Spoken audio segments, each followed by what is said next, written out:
still be talking about youth participation and empowerment in the energy transition. Today, I mean, it's far from over, and I'm delighted to bring back today here on our virtual stage two of the finalists of one of our flagship projects here at the EU Sustainable Energy Week, which is the EUSF Awards 2021, and more specifically on the category of the Youth Energy Trailblazer. So we have with us today two of the finalists that have gotten into the final of the awards for the Youth Energy Trailblazer. I'm delighted to have with us, first of all, Merve Güngör. Good morning, thanks a lot for joining us. Good morning, thank you very much for having me here. And it's also great to be having with us also Filip Koprcina, who was in fact the winner of the Youth Energy Trailblazer Award. So thank you very much, Filip, for joining us, and congratulations. Thank you again, and thank you for the invite as well. Mm-hmm. Thanks a lot for being with us. We had a third finalist at the EUSF Awards 2021 for the Youth Energy Trailblazer category, who was Daniele Novara. He sadly couldn't be with us today, but we will also be able to get to know his project a little bit very, very shortly. First of all, I would like to introduce you to our Slido platform, because today we will be able to ask questions to the two finalists of the EUSF Awards on the topic of youth participation, their path towards sustainability, career skills needed to embark into the energy transition. So we have our Slido with us. You can connect to EUSF 2021 with a hashtag or scan the QR code. So to be able to ask questions, we're going to have about 10 minutes to have an extra discussion with Filip and with Merve. And first of all, before we launch into the discussion, I would like to launch and to show you a very short video about the three finalists of the Youth Energy Trailblazer category at the EUSF Awards, to get to know their projects a little bit, to get to understand what they have been working on and what has been their path towards sustainability. So if we can have the video, please.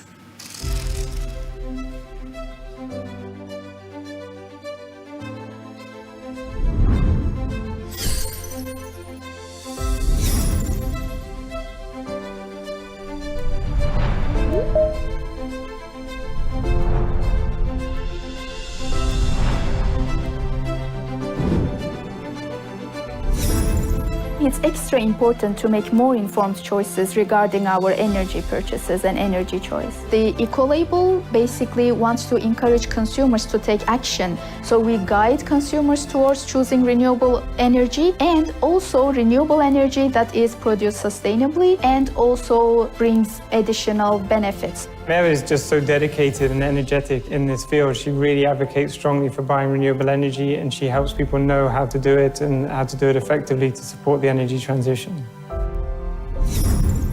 Energy Shift is a startup company that enables citizens to jointly invest and co-own solar parks, thus democratizing the energy sector and enabling citizens to actively participate in the energy transition to renewable energy. And they earn income while doing good in the same time. When we used impact forecasting tools, they showed us that we create 200,000 euros worth of impact in societies per megawatt installed. That's a whole lot of impact for a small investment, if you ask me. Easy Hydro's hydropower turbines is the first ever hydropower turbine inside an operating mine in the world. The technology developed helped in making the mining sector more environmentally sustainable. This particular hydropower turbine recovers energy from pipe networks. This hydropower turbine is expected to generate 200 megawatt hour per year, which is the equivalent electricity consumption of about 50 households. Our customers are mining companies who wish to make their operations greener and to consume less electricity.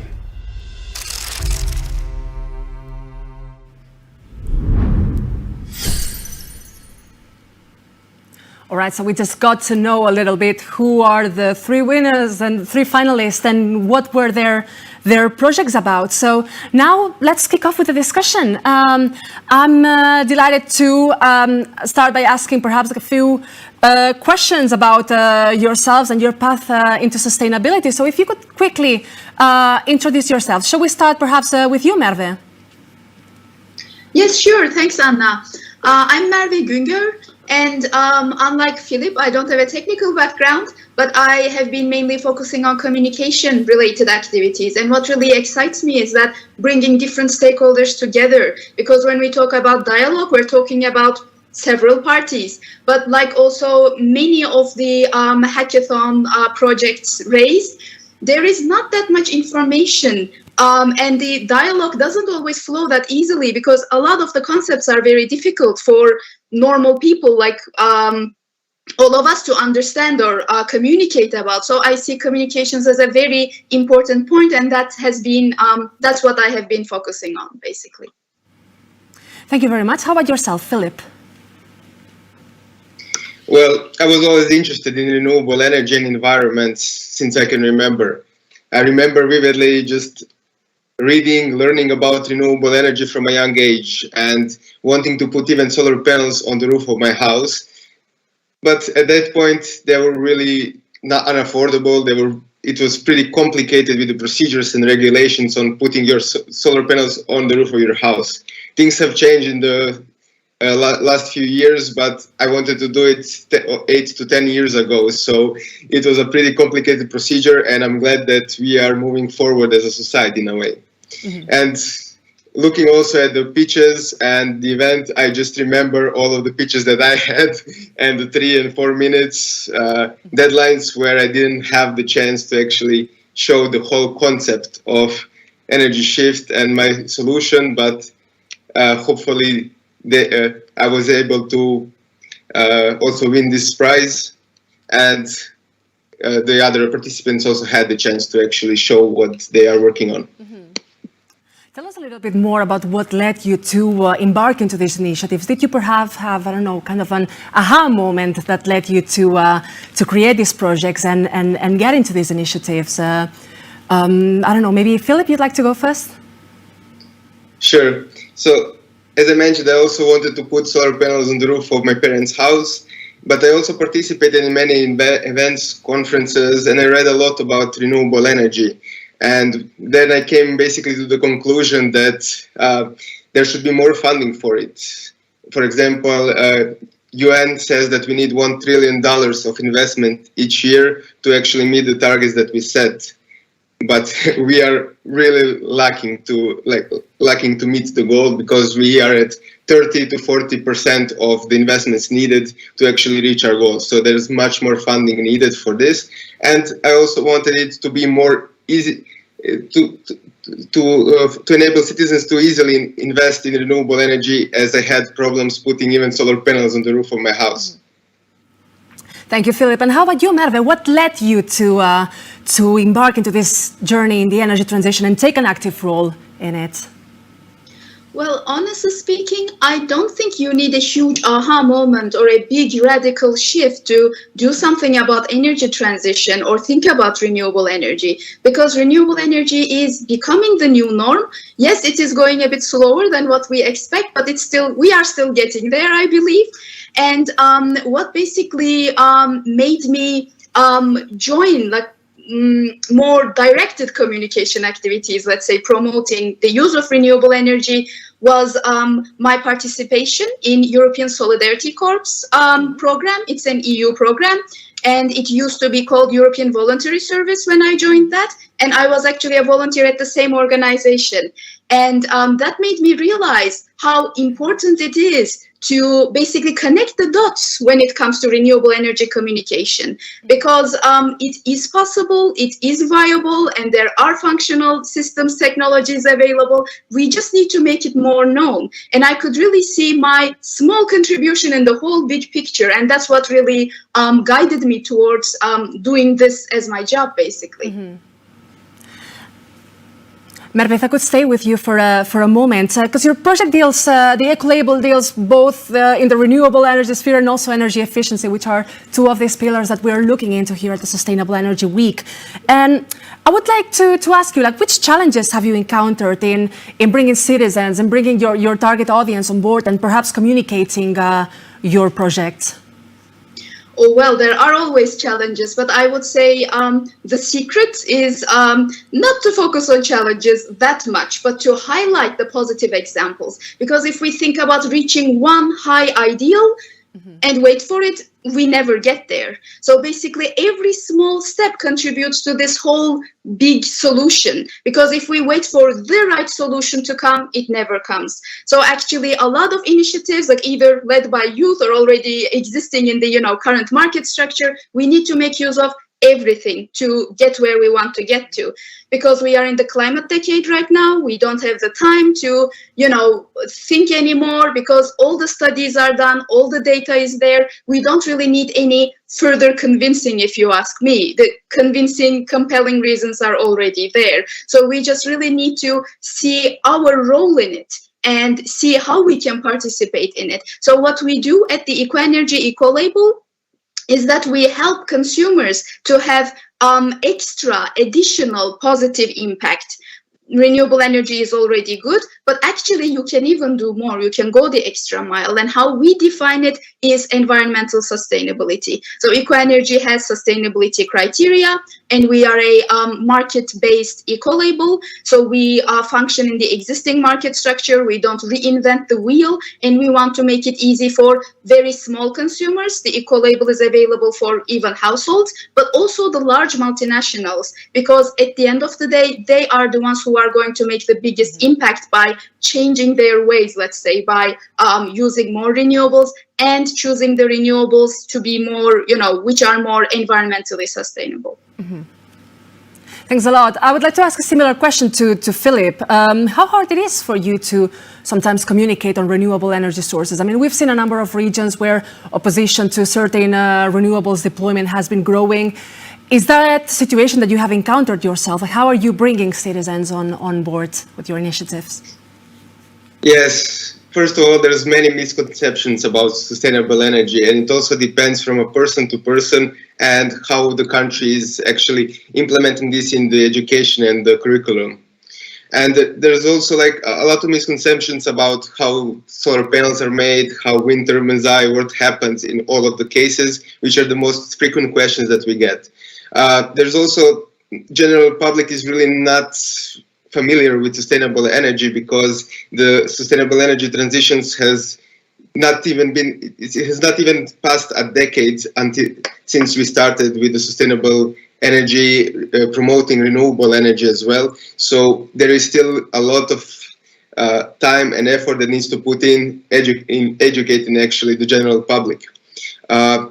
Regarding energy shift, we are creating tools, educational tools to learn about sustainable energy, such as free energy course or free ebooks that they can download. And we also write blog posts on renewable energy, and a lot of the questions that we get, we turn into articles to actually just send a link to people when they ask the similar question.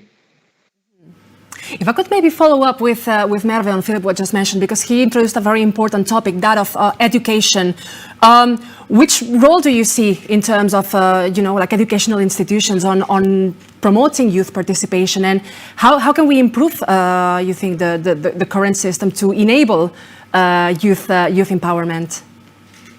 Well, if we look at the situation we ended up today, and I'm talking about the climate crisis we are in, so far educational institutions haven't done a good job, if we need to admit.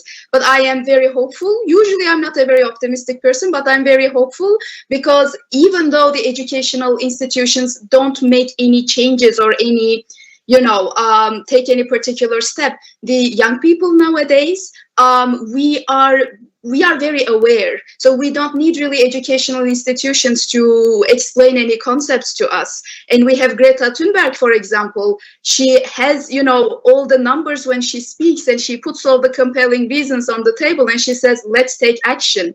So I would really say educational institutions, of course, there are many also programs at universities being open about sustainability, which were non-existent if you look back like maybe 10 years ago. But the young people nowadays are really bringing the change with them. It's not about, expecting some institution to, educate us anymore, because social media is very important. And we also saw in the pictures of the hackathon projects that there are, with an app you can track your carbon footprint, and the social media is very strong also on this. So to be very honest, I would say educational institutes, I don't think they play a very big role in supporting the real action, because the action is taken in the field, let's say, and people like Filip and people like, many others who are supporting the actual renewable energy uptake, they are the ones in the forefront. Of course, we need the data. Of course, we need the studies, academics, think tanks. They are very well appreciated and needed. However, I see the real change being made in the field. So you really see this bottom-up approach really in engaging young people rather than a very kind of like top-down, institutionalized and educational. Filip, perhaps would you like to follow up on it? Yes, I think the main issue is basically that people cannot see all of the problems and all of the changes that basically global warming is bringing upon us. For example, we can hear about ice caps melting, but we don't see it on everyday basis. So when communicating, I think it's important to actually connect it with someone that a person something that the person cares about, something that is going to bring change to their daily lives. For example, if the forests are not going to be there anymore, or if they are not going to be able to take a walk in the forest, go mountain hiking the way they are currently. So it will change their life, and we need to communicate it in that way. Mm-hmm. And for us, it's also important that people know about renewable energy, because they need to know what they are investing in, and they need to know the impacts that they are bringing. They need to be familiar with the topic and basically comfortable. They will be more comfortable supporting it. If I can follow up with you on that, because Merve before mentioned the power of social media. So I'm just wondering like how you are using social media in your daily life to communicate your project, communicate your initiatives, and this belief in the energy transition and the role that young people can take. Well, similar to Merve, I've also been, for the last 12 months, I've been a part of European Solidarity Corps. I've been volunteering in Cyprus, with the goal to increase awareness on the SDGs in Cyprus, because Cyprus is one of the least performing countries in Europe, according to all of the SDG metrics. So we created different infographics related to Cyprus, because Cyprus is importing more than 90%. It's creating 90% of their energy from fossil fuels, and they're importing most of it. So messaging, basically, we used social media mostly because it was Corona times and we couldn't have that many events. We also had a radio show as well. So we were using social media with different messages.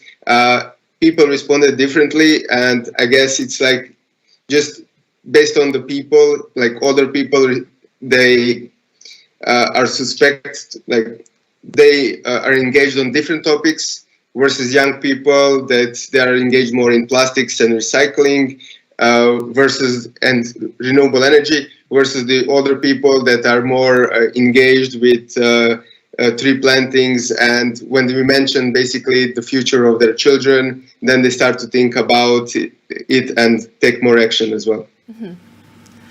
Thank you very much. So you both have taken part in the European Solidarity Corps. It's just about 5 years old, this youth exchange program in the EU. So I would like to ask you both, like, how would you encourage, like, why do you think more young people should be participating in this kind of European projects and youth exchanges? Merve, would you like to start?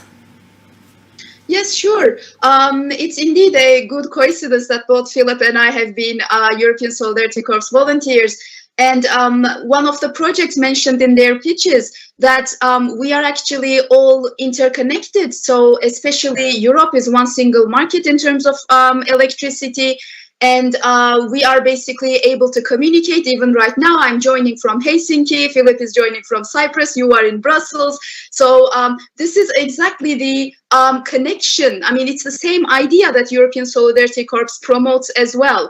It is And there are, for example, right now we have volunteers who are right out of high school. In my case, I already had my master's degree when I joined, so I was a bit older in age. But regardless of age or your country of origin, I'm originally from Turkey, for example. I wasn't born in the EU, but it basically connects very different people from different walks of life and contribute to one goal. Of course, the goal for European Solidarity Corps is the idea of solidarity, the idea of contributing, giving back to society, but also the individual projects.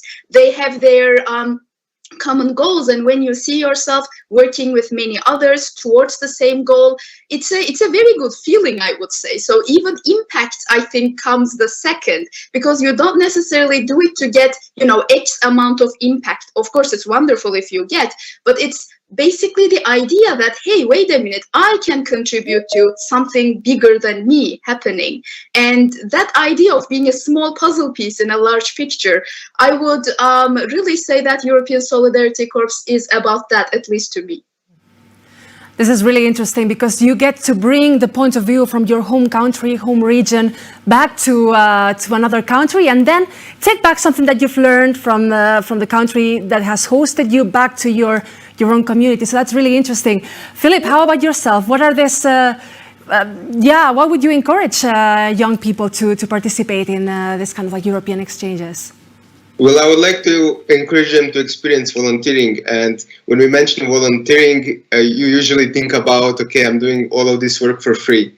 But European Union has enabled us through this program that we basically can go to another country, have pocket money from the European Union, have an accommodation, insurance covered by European Union, and actually try to volunteer, understand new cultures, meet different people, get new perspectives, and also bring, as you mentioned, bring them back to your country, to your community, and basically connect in that way. Mm-hmm. It's very interesting. And that relates to one of the questions that I wanted to ask you, because in fact, like one of the topics that our participants at the hackathon were able to be working on is to build partnerships. So how are you doing that in your everyday life? So building partnerships across local communities, institutional actors, and national, regional levels. Could you tell us a bit more, like how you are facilitating this dialogues? Yeah, maybe I can begin. Mm-hmm. So about that is basically your question is really the core of my day-to-day work.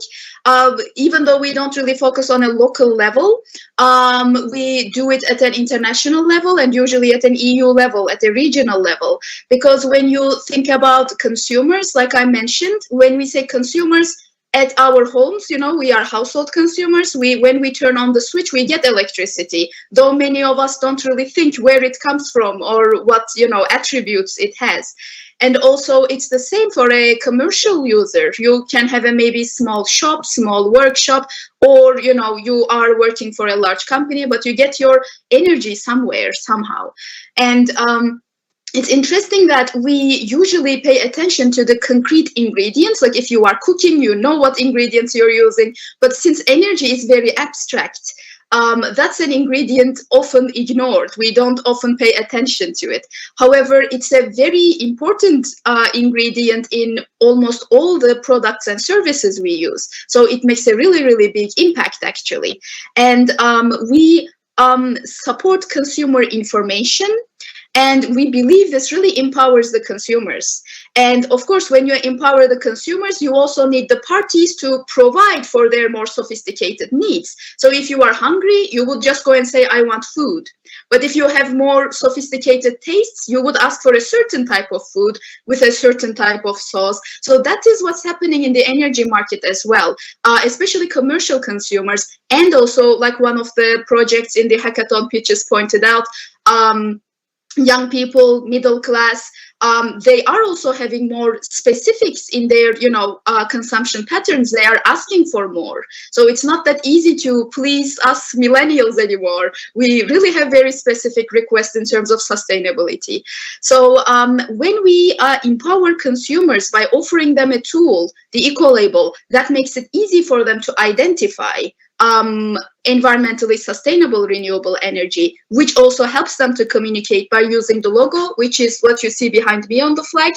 And this means we also need to convey the same idea to the sellers, to the suppliers, because we believe this is how we make a change in the sector, not a top-down approach, but because there is demand, of course there will be market players who will meet that demand. They will do their best to support it.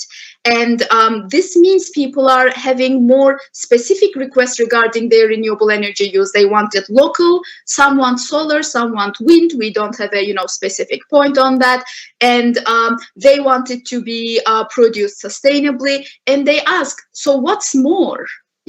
What does it what extra impact can I make?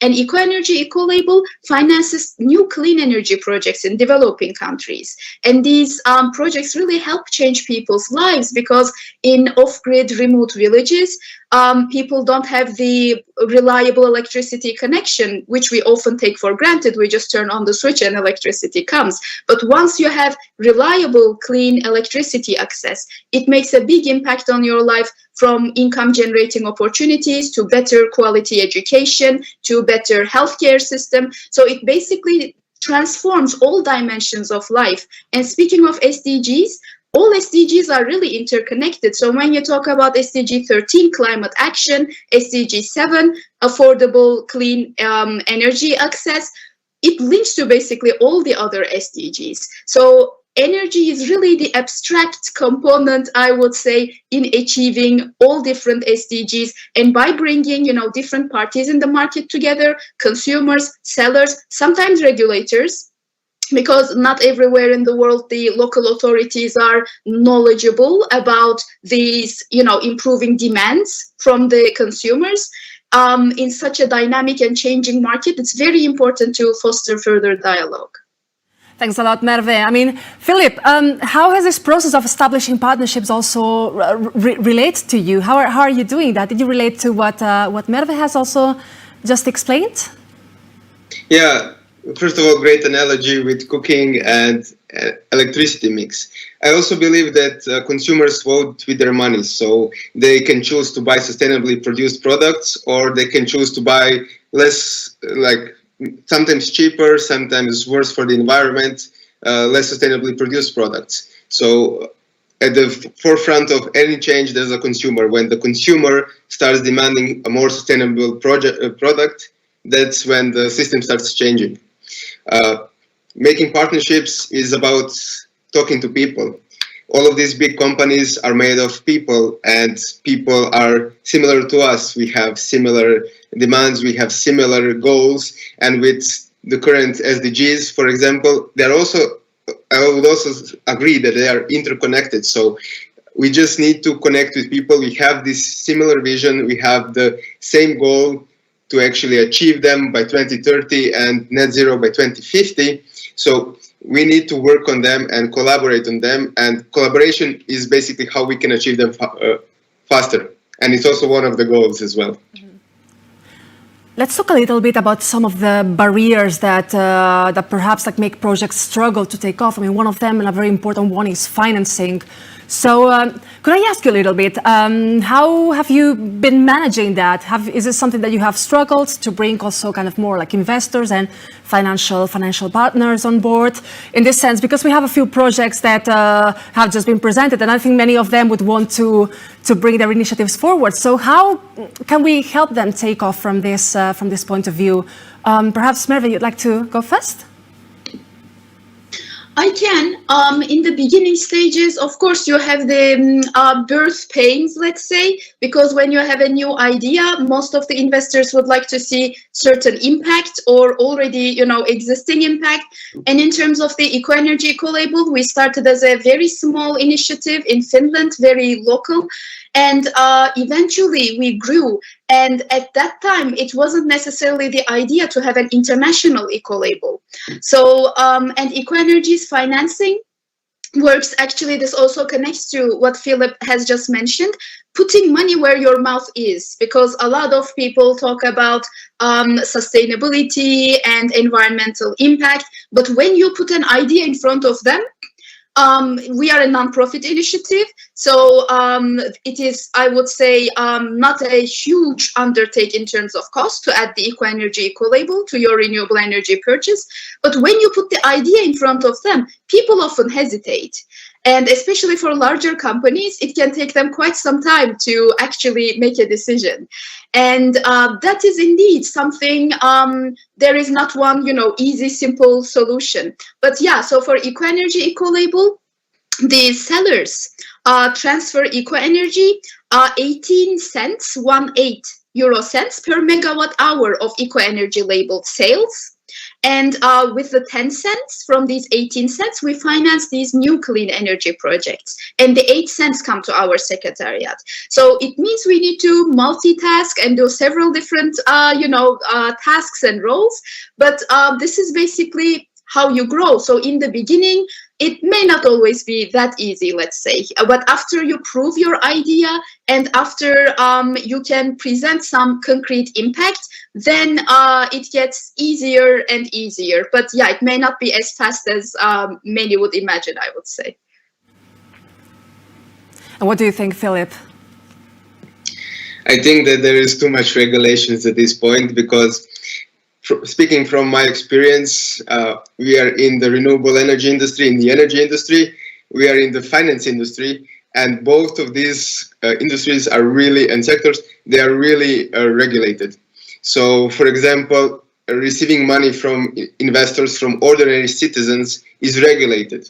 Each EU country, up until now, up until this year, they have different regulations on getting money from investors. You have to get licensed by their national financial authorities, going to another EU country to receive from even few investors money. Like, I'm not talking about investments in the company, but I'm talking about investments in the projects from ordinary citizens. It's really complicated.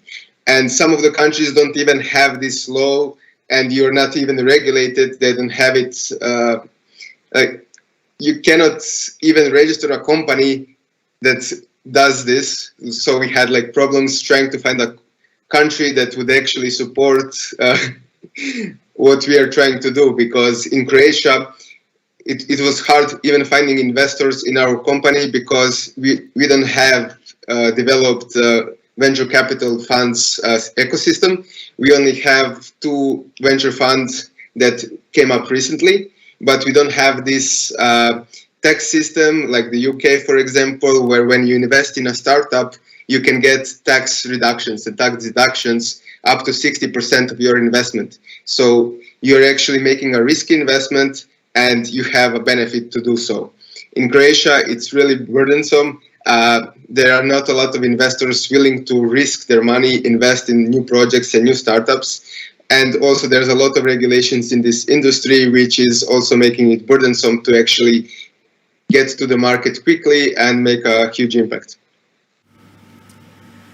Great, thank you very much. I'm sure the participants are taking very, very good note of these pieces of advice. If I could ask you perhaps for a couple more nuggets of advice for our members at the hackathon. I would like to ask you a little bit about the skill sets. Like, which skill sets do you need or do you believe that you need to embark on energy transition initiatives and projects of this kind? I mean, I understood that none of you, in fact, has an engineering background necessarily. So do you think it's more about the soft skills rather than perhaps the very hard skills that you could find in higher education institutions? Filip, maybe you can take up this time? I think it's more about the problem-solving skills, being stubborn, because sometimes things don't work out the way you want them, and you need to be stubborn and just push forward, because there is, in entrepreneurship, there is this cycle of just going up and down, and all of this, you get 1 step forward, 2 steps back, and it's just going back and forth. You have to be stubborn, you have to really push forward.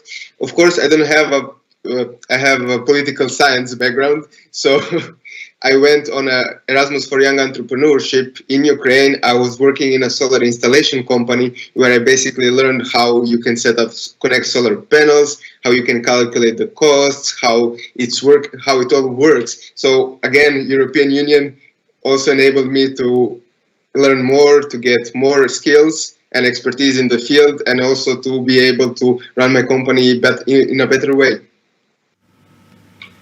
That's very interesting. It's being stubborn and really being resilient, because these ups and downs, I mean, I think each entrepreneur and all of us throughout our careers are going to find it. So we need to really believe, I think, in our projects. How about yourself, Merve? Like, which soft skills do you think that young entrepreneurs in the energy and climate transition need? Yeah, that's a good question, because when you say an entrepreneur, a lot of people would think doing things alone, maybe. But I really think then you either need to be a generalist, so you don't only have hard skills or soft skills, you are either a generalist or you are good at teamwork. Because at some point, and hopefully at some point, because if your startup is successful, you are going to have more people working with you, teamwork would be very important, because you can do things alone or with only 2 people, 3 people, but how long, you know? At one point, you really need people on your side. So it again boils down to communication and people skills, because like Filip said, when you think of a large company, it's made up of people, individual people. So you need to speak to people at some point, you know, even though if you have an engineering background or XYZ background. So I would say, yeah, teamwork and people skills are crucial. Thanks a lot. And maybe related to that, because we will soon be turning to some questions in Slido, but I would like to ask you first, you have listened to the pitches. So which piece of advice would you like to give our team members, our participants at the hackathon, our 7 teams that I'm sure will want to continue embarking in this entrepreneurship journey? First, I think check regulations and laws in your country and in different countries, because I think this is the most essential thing. Mm-hmm. Going into my company, I didn't even know how many regulations are there in the field and how burdensome it is to overcome them as well. And another piece of advice would be to actually explore communities that are already existing that you can benefit from and you can contribute to. For example, I've been in the climate kick communities. I've been an alumni of different organizations. I've been part of, for example, SDG 7 constituency, youth constituency. So there's a lot of opportunities and a lot of connections, because this is basically a really small group of people that is making a change in this sector, and it should be a bigger community. Thank you very much, Filip. Merve, which advice would you give our participants?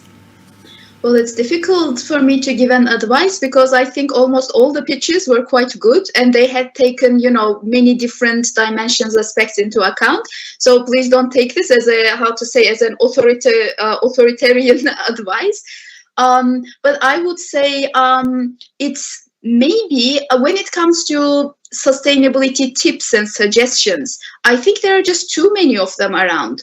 And when you hear so many tips, like do this, don't do that, like you can be really paralyzed and confused. So what do I need to do in the end, you know? So I think it's more important to highlight the alternatives. So instead of saying, don't do this, do more of this. And there were some of the pitches where you can get points, you know, based on your actions. And so I think that's a good idea. But especially since I work for an NGO, in the NGO field, I really see there is so much negative talk about what's wrong to do, and like this pointing finger, you know, you are doing it wrong, you are doing it not good enough, not efficient enough. So I really think that highlighting positive actions is really the way to go, because if at the end of the day, it's us individuals who are kind of overwhelmed by the sustainable actions we are supposed to take. But of course, you know, we can do only so much in our days, and how do we adapt? So I would say instead of that, it should be more about highlighting the, you know, positive impact and positive actions instead. Thank you very much to the two of you for these words of inspiration. Now I would like to turn to some questions we have been getting from our viewers on Slido. And we have the first question, which is for Filip, on how could we help citizens from Mediterranean countries to invest more in solar panels as they are expensive? Filip, what are your thoughts on that? Well, that's why I started Energy Shift. Basically, people that want to save money, they put the money in a bank. In a bank, currently, you don't get paid anything, any interest. So in Germany, in Denmark, you have to pay the bank to actually hold your money. And instead of this, you can invest, if you have a disposable income, you could invest in projects, in solar energy projects, in different renewable energy projects around Europe or around the world, and actually get passive income and save money long term. And on the other side, there's also the Mediterranean countries that could benefit from the investments, and they could get clean energy, which would long-term stabilize their price for energy, meaning that they would pay a fixed price for a long term, and we could not see these price increases just because the price of gas is going up or the price of oil is going up like we do now. For example, in Cyprus, the electricity price went up 40% just because it comes mostly from fossil fuels. So when the price of fossil fuels goes up, so does the electricity price. But with solar panels, it has a fixed amount throughout the years for a long time. And they're becoming more cheaper and cheaper. Thank you very much for your answer, Filip. The next question is for Merve. It's from Anonymous. How do you work to counter discriminatory effects on your eco-label in countries where some common international understanding is missing? That's an interesting question about discriminatory effects. So first of all, when we work for the eco-label, of course, I promote the eco-label, but in especially countries where the market hasn't developed yet, most of my work is about market development, about encouraging market development.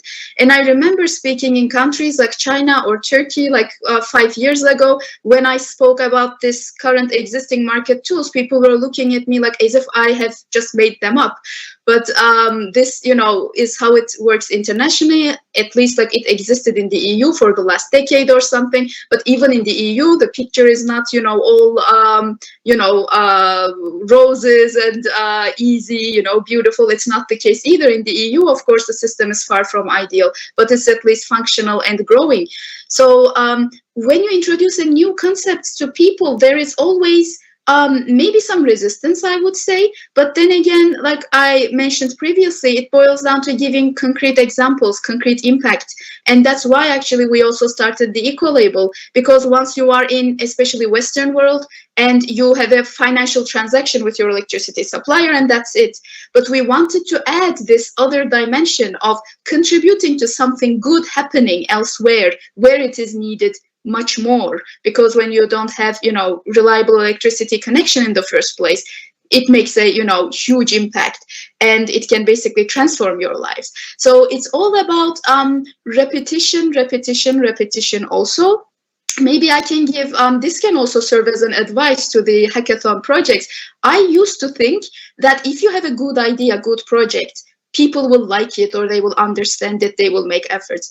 But that is actually not the case. No matter how good the idea is, no matter how big the impact is, you have to repeat, and sometimes shamelessly, I might say. This is not the time to be shy or embarrassed or be humble. Of course, you should be honest, but you shouldn't shy away from repeating and like being stubborn, basically, what Filip also mentioned. You should really be stubborn and you should just keep repeating, even though, like people have heard it a few times. When you repeat it the fourth time, they're like, well, actually, it's a good idea. And you would wonder, like, why? What were you thinking the first 3 times I told you the same thing? But that's how we humans work. Then we have a follow-up question for you, Merve, if you could stay with us for a moment. How big is the team of eco-label and how many volunteers help? Could you tell us a little bit more about the team behind your project? Yeah, sure. So annually, we have about 6 to 9 volunteers coming through the EUSolidarity Corps project. And before Corona times, we used to have some trainees too, usually 1 or 2 per year. And many of them come through Erasmus placements. So usually it's part of their studies. And actually right now we have only 1 trainee who is from Finland. But yeah, we haven't had like international trainees in the past 2 years. And we have, right now we have 6 volunteers from 6 different countries. And our team, like employees, it's me and Steven Van Holme, our program manager. So it's 2 of us employees and 6 volunteers at the moment. Thank you. Perhaps, Filip, could you tell us also a little bit more about the team behind that Energy Shift? Yes, so we started a few years ago, my friend and me, from a garage, not from a garage, but from an apartment next to the garage. So it was like one of these Silicon Valley stories where you start a company from a garage, like Google, like Microsoft. And since then it grew. Mostly right now we work with freelancers because there is a need for funding for our company, but we have been working with limited funds. So right now we work with freelancers, and when we need them, like on a case-by-case basis. We had several inquiries to be volunteers. I also wanted to participate right now as a host entrepreneur in the Erasmus for Young Entrepreneurs to get people and to actually be able to train them and teach them something that I've learned throughout the years. And that's kind of that will kind of be like more in the future. But right now we are like a small team of several people working with freelancers because there's a limited funding. We have another question for you, Filip, this time from Jan Demidovic-Mekalainen, DG Grow trainee. How realistic is a 12 to 15% return on solar panel investments? Well, currently solar panels are basically they're affordable. Depends on the country also. So in Cyprus, the return on the investments is much bigger, of 20 to 25%. So when you invest 10,000 euros in a solar panels, you can get it return on your investments in 4 to 5 years. In Ukraine, where I worked on solar installation plants and installing solar panels, the return is 25%. Just because they have a green incentive, green tariff for renewable energy, which is 4 times higher than the market price there. But in Cyprus, is the same price for energy as it is in the. It's a bit lower, but it's almost the same price without any incentives. So it also depends on the country. It depends on the amount of sun that they receive. For example, in Cyprus, they have 340 sunny days, while in Croatia we have 220. And in Slovenia, I presume you're from Slovenia, it's also around 220 to 240 days. So it also depends on the price of energy in your country, plus the amount of sun that you get. Thank you very much, Filip. We're running out of time, and even if we got many more questions coming up on Slido, but we need to proceed to announce the winners of the hackathon.